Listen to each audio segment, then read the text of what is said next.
بیان کرنا چاہتا ہوں۔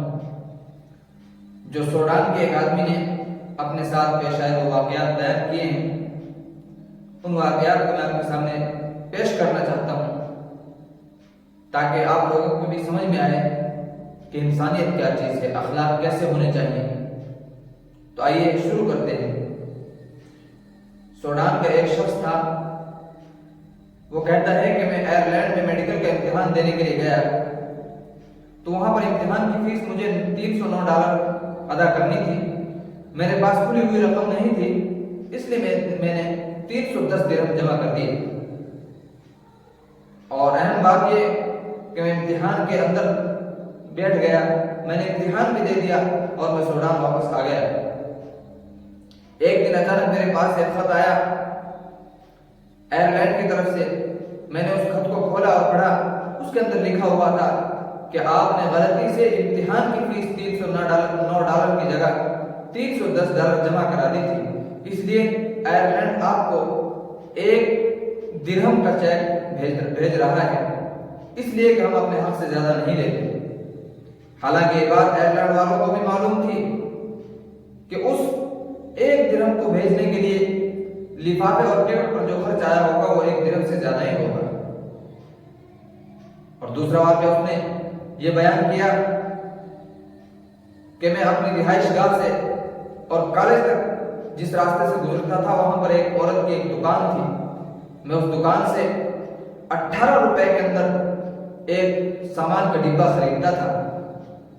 اچانک میں نے ایک دن دیکھا کہ اس عورت نے وہی ڈبہ ایک ڈبہ اور رکھ رکھا ہے اسی سامان کا، اور اس پر قیمت 20 روپے لکھی ہوئی ہے۔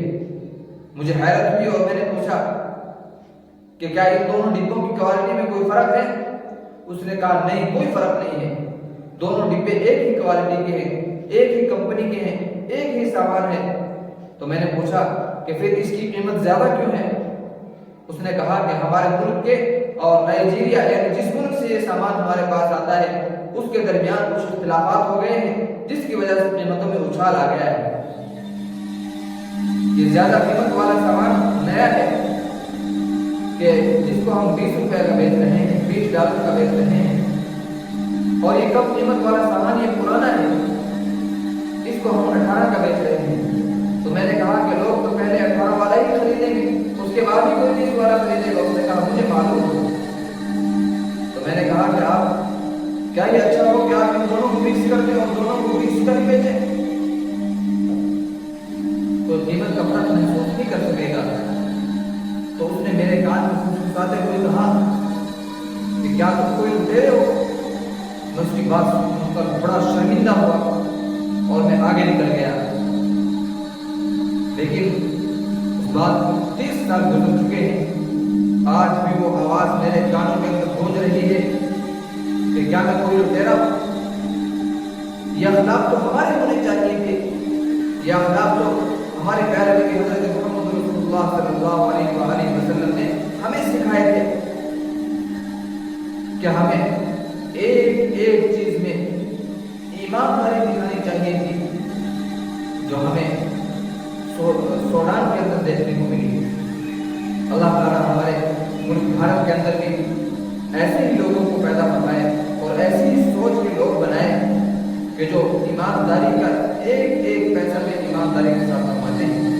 اللہ تعالیٰ عمل کرنے کی توفیق عطا فرمائے۔ اللہ تعالیٰ ہمیں بھی نبی پاک صلی اللہ علیہ وسلم والے اخلاق سیکھ کر ان کے مطابق زندگی گزارنے کی توفیق